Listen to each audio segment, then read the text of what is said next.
বৃহস্পতিবার পবিত্র রাতে কেউ যদি এই দোয়াটি 100 বার পরে কোনো দিন পৃথিবীর কোনো মানুষের কাছে তার হাত পাততে হবে না। পৃথিবীর সব কিছু তার পায়ের নিচে আল্লাহ হাজির করে দিবেন। দারিদ্রতা থেকে মুক্তি দান করবেন, বিপদ আপদ থেকে মুক্তি দান করবেন, তার সম্মানকে সুউচ্চতা দান করবেন, অসুস্থতা থেকে দূরে রাখবেন। আল্লাহর অশেষ দয়া ও রহম তাকে দান করে দিবেন। সুবহানাল্লাহ। বৃহস্পতিবার রাত এটি গুরুত্বপূর্ণ রাত।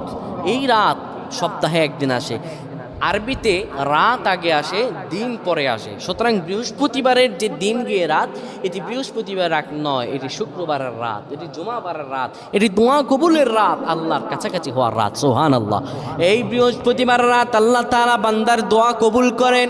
কেউ যদি বৃহস্পতিবার রাতে ঈশা নামাজের পরে পবিত্র হয়ে ইয়া হাইয়ু ইয়া হাইয়ু ইয়া হাইয়ু ইয়া রফিয়ু ইয়া রফিয়ু ইয়া রফিয়ু এই দোয়াগুলো পড়তে পারে 100 বার, আল্লাহ রাব্বুল আলামিন তার